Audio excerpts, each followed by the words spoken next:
Hello everyone, I am Khushboo Tak and welcome to all of you आपका अपना channel शिक्षा mission. तो आज अपन देखेंगे वर्टिकल सर्कुलर मोशन के बारे में। अपन ने एक पार्टिकल लिया, उस पार्टिकल का मास अपन ने एज्यूम किया m है और उस m मास के पार्टिकल को अपन वर्टिकली सर्कुलर पाथ पे मूव करवाएंगे। तो अब अपन देखेंगे कि पार्टिकल कौन से पॉइंट पे पहुंचता है तो उसमें टेंशन मैक्सिमम और मिनिमम मिलती है। जब पार्टिकल वर्टिकल सर्कुलर पाथ में होता है तो उसकी जो टेंशन, उसमें जो टेंशन आती है वो टेंशन हर पॉइंट पे वेरी होती रहती है। तो अपन देखेंगे टेंशन के बारे में कि टेंशन कौन से पॉइंट पे अपन को मैक्सिमम और कौन से पॉइंट पे अपन को मिनिमम मिलती है। तो अपन ने एक एज्यूम किया, अपन के पास में एक पार्टिकल है, उसका अपन ने मास लिया है m। अब अपन उसको वर्टिकली सर्कुलर पाथ में मूव करवा रहे हैं। तो यहाँ पे अपन ने स्टार्ट किया इसको a से मूव कराना। अपन ने एज्यूम किया जब वह पार्टिकल पॉइंट d पे आता है तो उस टाइम अपन उसमें स्टडी करते हैं कि उस टाइम उसमें क्या क्या हो रहा है। तो अपन देखते हैं जब पार्टिकल जिस स्ट्रिंग से बंधा हुआ है तो उस स्ट्रिंग में हमेशा लगेगा टेंशन और टेंशन लगेगी अंदर की तरफ। पार्टिकल सर्कुलर पाथ पे मूव कर रहा है तो उस पे लगेगा सेंट्रीफ्यूगल फोर्स और सेंट्रीफ्यूगल फोर्स की डायरेक्शन होती है आउटवर्ड, तो सेंट्रीफ्यूगल फोर्स लगेगा बाहर की साइड में। अब जो पार्टिकल है, पार्टिकल का वेट होगा, पार्टिकल का वेट हमेशा एक्ट करता है डाउनवर्ड डायरेक्शन में, तो उस पार्टिकल का वेट एक्ट करेगा नीचे की तरफ, वो होगा mg। तो यहाँ पे अपन देखते हैं अगर ये एंगल थीटा है तो ये एंगल भी थीटा होगा। अब जो अपन के पास में वेट मिला है, वेट के अपन लेंगे हॉरिजॉन्टल कंपोनेंट। तो अगर इसका वेट का अगर अपन हॉरिजॉन्टल कंपोनेंट लेते हैं तो अपन को मिलता है mg cos थीटा। तो अपन देखते हैं इस साइड में कौन कौन से एक्ट कर रहे हैं। इस साइड में एक्ट कर रहा है सेंट्रीफ्यूगल फोर्स mv²/r और साथ में ही mg cos थीटा। जो वेट है, वेट का अपन ने हॉरिजॉन्टल कंपोनेंट लिया है। अब जो टेंशन है, टेंशन लग रही है अंदर की तरफ, तो जो टेंशन है वो मैनेज कर रही है mv²/r और mg cos थीटा दोनों के बराबर मिलेगी अपन को टेंशन। तो यहाँ पे अपन लिखते हैं एट पॉइंट डी पे अपन को टेंशन मिलती है mv²/r plus mg cos theta के बराबर।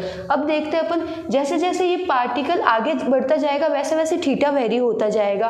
तो इस प्रकार से अपन A से C पॉइंट तक किसी भी पॉइंट पे अपन टेंशन निकाल सकते हैं। यहाँ पे अपन जैसे ही पार्टिकल अगर D पॉइंट पे पहुँचता है तो अपन ने यहाँ पे लिया थीटा। अगर ये यहाँ पे अगर B पॉइंट पे पहुँच जाएगा तो अपन ये वाला एंगल ले लेंगे। जैसे ही पार्टिकल C पॉइंट पे पहुँचेगा तो अपन ये पूरा कंप्लीट एंगल ले लेंगे। इस प्रकार से अपन देखते हैं जैसे जैसे एंगल वेरी होता है वैसे वैसे टेंशन इसमें वेरी होती है। तो यहाँ पे अपन देखते हैं अगर अपन थीटा की वैल्यू 0 लेते हैं तो क्या होता है। जब थीटा की वैल्यू अपन 0 लेंगे तो अपन देखेंगे जो पार्टिकल है ए पॉइंट पे अपन को लोवेस्ट पॉइंट पे पार्टिकल होता है। तो यहाँ पे अपन देखते हैं टेंशन मिलती है अपन को mv²/r प्लस mg cos 0 की वैल्यू होती है 1। तो यहाँ पे अपन को ए पॉइंट पे टेंशन मिली mv²/r प्लस mg। अब देखते हैं जब पार्टिकल ए से मूव करता हुआ बी पॉइंट पे पहुँच जाता है तो उस टाइम उसमें टेंशन कितनी होती है। तो बी पॉइंट पे पहुँच जाएगा तो अपन देखते हैं यहाँ से बनता है एंगल 90 डिग्री। तो थीटा इज इक्वल टू 90 पे अपन को टेंशन कितनी मिलती है बी पॉइंट पे। तो T is equal to mv²/r plus mg cos 90। cos 90 की वैल्यू होती है 0, तो ये टर्म हो जाएगी 0। तो बी पॉइंट पे अपन को टेंशन मिली mv²/r। तो यहाँ पे अपन देखते हैं पार्टिकल जब A से B पॉइंट पे पहुँचता है तो उसके बीच में कभी भी टेंशन अपन को 0 नहीं मिलेगी या टेंशन उसके बीच में अपन को नेगेटिव नहीं मिलेगी, क्योंकि cos की वैल्यू 0 से 90 तक cos की जो वैल्यू होती है वो हमेशा पॉजिटिव रहती है। जब cos 90 पे पहुंचता है तो उस टाइम cos 90 की वैल्यू अपन को 0 मिलती है। तो जब पार्टिकल A से B पॉइंट के बीच में रहेगा तो उसके बीच में पार्टिकल जो स्ट्रिंग होगी, स्ट्रिंग में टेंशन कभी भी 0 नहीं होगी। अगर उस टाइम अगर वेलोसिटी 0 हो भी गई, जो पार्टिकल जिस स्ट्रिंग से बंधा हुआ है उसकी अगर वेलोसिटी 0 हो गई, माना अपन ने ये पार्टिकल आया इस पॉइंट पे आया और इस पॉइंट पे आके उसमें टेंशन तो 0 नहीं होगी, क्योंकि अपन देखते हैं 0 से 90 डिग्री के बीच में अपन को cos की वैल्यू 0 नहीं मिलती है या ना ही अपन को cos की वैल्यू नेगेटिव मिलती है। तो इस पॉइंट के बीच में अपन को टेंशन नेगेटिव नहीं मिलेगी, टेंशन 0 नहीं मिलेगी। टेंशन 0 मिलना मतलब स्ट्रिंग उस टाइम स्लैक कर जाती है या स्ट्रिंग उस टाइम ढीली पड़ जाती है। तो उस टाइम पार्टिकल सर्कुलर पाथ को छोड़ सकता है जब स्ट्रिंग स्लैक हो जाती है। तो यहाँ पे अपन देखते हैं, अगर यहाँ पे इस पॉइंट पे पार्टिकल पहुँचता है तो उस टाइम उसमें टेंशन जीरो नहीं होगी। अगर उस टाइम उसकी वेलोसिटी जीरो हो जाती है तो पार्टिकल वापस इस पॉइंट से वापस आ जाएगा और ऑसिलेट करने लगेगा। पार्टिकल अगर इस पॉइंट पे पहुँचता है और इस पॉइंट पे वेलोसिटी जीरो हो जाती है तो इस पॉइंट से वापस आके ऑसिलेट करने लगेगा। लेकिन ए से बी तक अपन को टेंशन नेगेटिव नहीं मिलेगी, टेंशन जीरो नहीं मिलेगी। टेंशन जीरो मिलना मतलब उस टाइम जो पार्टिकल जिस स्ट्रिंग से बंधा हुआ है वो स्ट्रिंग स्लैक हो जाती है, वो स्ट्रिंग ढीली हो जाती है। अब देखते हैं अपन theta is equal to 180 degree पे। Theta is equal to 180 degree पे मतलब पार्टिकल पहुंच जाता है सी पॉइंट पे। अब यहाँ पे लिखते हैं अपन T is equal to mv² by are plus mg cos 180। cos 180 की वैल्यू होती है -1। तो यहाँ पे जब अपन लिखेंगे तो अपन को मिलेगा सी पॉइंट पे अपन को टेंशन मिलती है mv² by r minus mg। अब अपन देखते हैं ए पॉइंट पे अपन को टेंशन मिलती है mv² by are plus mg, इसमें mg ऐड हो रहा है। बी पॉइंट पे अपन को टेंशन मिलती है mv² बाई आर, इसमें mg एक्ट नहीं हो रहा है। और सी पॉइंट पे जो टेंशन मिल रही है वो मिल रही है अपन को mv² by r minus mg, तो इसमें से जो mg है वो लेस हो रहा है। तो अपन देख रहे हैं सबसे ज़्यादा अपन को टेंशन मिलती है ए पॉइंट पे, फिर मिलती है बी पॉइंट पे और फिर मिलती है सी पॉइंट पे। तो पार्टिकल जैसे जैसे ऊपर जाता है वैसे वैसे उसमें टेंशन कम होती जाती है। और टेंशन जीरो होना मतलब उस टाइम जो पार्टिकल जिस डोरी से बंधा हुआ है वो डोरी ढीली पड़ जाएगी, मतलब जो स्ट्रिंग है वो स्ट्रिंग स्लैक हो जाएगी। एक अपन ने और देखा, ए से बी तक स्ट्रिंग कभी भी स्लैक नहीं होगी क्योंकि उस टाइम टेंशन जीरो नहीं होगी, क्योंकि कॉस की वैल्यू 0 से 90 के बीच में जीरो नहीं मिलती है। कॉस 90 पे अपन को टेंशन जीरो मिलती है, लेकिन 90 से पहले अपन को टेंशन जीरो नहीं मिलेगी। उस वक्त अगर वेलोसिटी जीरो हो भी जाती है तो पार्टिकल जिस पॉइंट पे पहुंचेगा उस पॉइंट पे पहुंच के वापस ऑसिलेट होने लगेगा, लेकिन उस पॉइंट पे अपन को टेंशन जीरो नहीं मिलती है। तो पहले ये नोट डाउन कर लो, फिर आगे देखते हैं। अब देखते हैं अपन क्रिटिकल वेलोसिटी। क्रिटिकल वेलोसिटी क्या होती है? तो ऐसी वेलोसिटी जिसके लिए स्ट्रिंग स्लैक ना करे वो होती है क्रिटिकल वेलोसिटी। अपन पार्टिकल को ए पॉइंट से अगर अपन फेंक रहे हैं तो अपन देख रहे हैं पार्टिकल जब ए से बी, बी से सी और सी से वापस जब ए पॉइंट पे पहुंचेगा तो उसका वर्टिकल सर्कुलर पाथ कंप्लीट होगा। तो जब पार्टिकल जब मूव करता है सर्कुलर पाथ में, तो पार्टिकल जब बी पॉइंट पे पहुंचता है तो बी पॉइंट पे उसकी वेलोसिटी कितनी होनी चाहिए कि वो स्ट्रिंग स्लैक ना करे।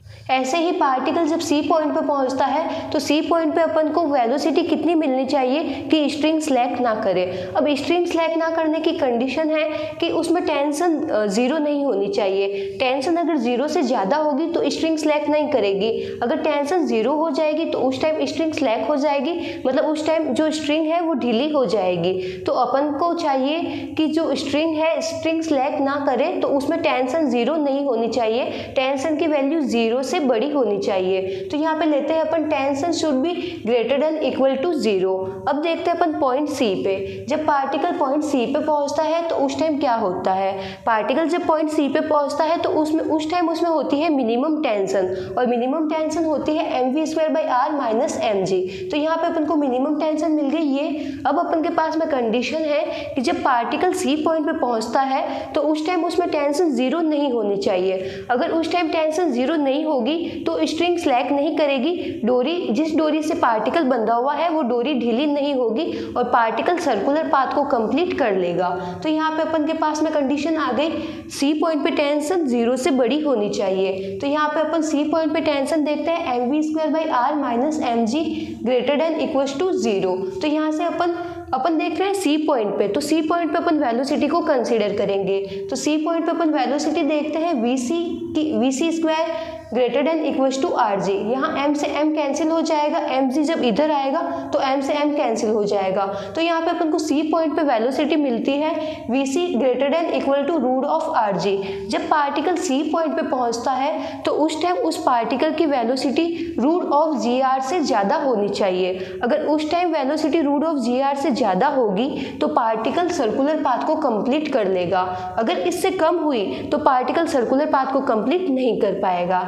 ऐसे ही देखते हैं अपन पॉइंट बी पे। जब पार्टिकल पॉइंट बी पे पहुंचता है तो बी पॉइंट पे अपन को टेंशन मिलती है mv²/r। अब जब पार्टिकल बी पॉइंट पे है तो उसकी वेलोसिटी भी चेंज हो जाएगी। अब अपन लेंगे बी पॉइंट की वेलोसिटी, तो यहाँ पे अपन लिखते हैं mvb²/r greater than equal to 0। B point पे भी टेंशन 0 से बड़ी होनी चाहिए। अगर टेंशन 0 से बड़ी होगी तो स्ट्रिंग स्लैक नहीं करेगी और वह सर्कुलर पाथ को कंप्लीट कर लेगा। तो यहाँ पे अपन देखते हैं ये जब r इधर आ जाएगा तो अपन को vb की वैल्यू मिलती है ग्रेटर देन इक्वल टू 0। तो b पॉइंट पे अपन को वेलोसिटी मिलती है पार्टिकल की, वो 0 से बड़ी होनी चाहिए। अगर b पॉइंट पे पार्टिकल की वेलोसिटी 0 से बड़ी होगी तो वो पार्टिकल वर्टिकल सर्कुलर मोशन को कंप्लीट कर लेगा। तो ये होती है क्रिटिकल वेलोसिटी। क्रिटिकल वेलोसिटी वह वेलोसिटी जब पार्टिकल उस पॉइंट पे पहुंचे तो उस पॉइंट पे स्ट्रिंग स्लैक ना करे और उस टाइम उसमें टेंशन 0 ना हो। तो अपन को c पॉइंट पे वेलोसिटी मिलती है क्रिटिकल वेलोसिटी √g(r)। अगर उस पार्टिकल की सी पॉइंट पे वेलोसिटी √g(r) से ज़्यादा हुई तो वो पार्टिकल वर्टिकल सर्कुलर पाथ को आराम से कंप्लीट कर लेगा। अगर बी पॉइंट पे जब पार्टिकल की वेलोसिटी 0 से ज़्यादा होती है तो वह पार्टिकल वर्टिकल सर्कुलर पाथ को कंप्लीट कर लेगा।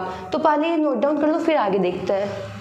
अब देखेंगे अपन पार्टिकल को वर्टिकल सर्कुलर पाथ को कंप्लीट कराने के लिए उस पार्टिकल को अपन किस वेलोसिटी से फेंकें कि पार्टिकल वर्टिकली सर्कुलर पाथ को कंप्लीट कर दे, सर्कुलर मोशन को कंप्लीट कर दे।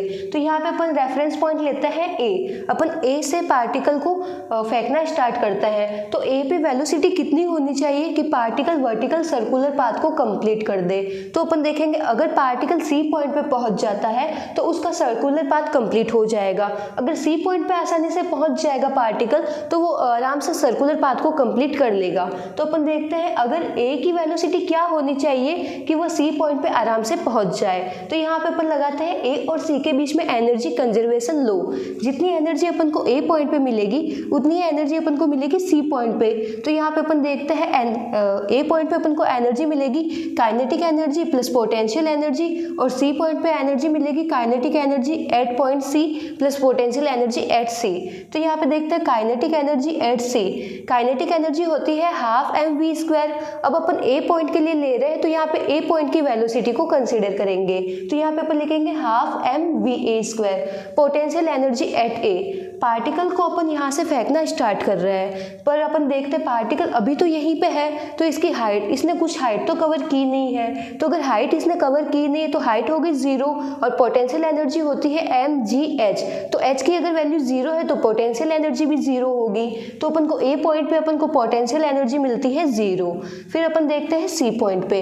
तो सी पॉइंट पे काइनेटिक एनर्जी मिलेगी ½ mvc²। अब अपन सी पॉइंट की बात कर रहे हैं तो वेलोसिटी जब सी पॉइंट पे पहुंचता है पार्टिकल उस टाइम की अपन वेलोसिटी को कंसीडर करेंगे।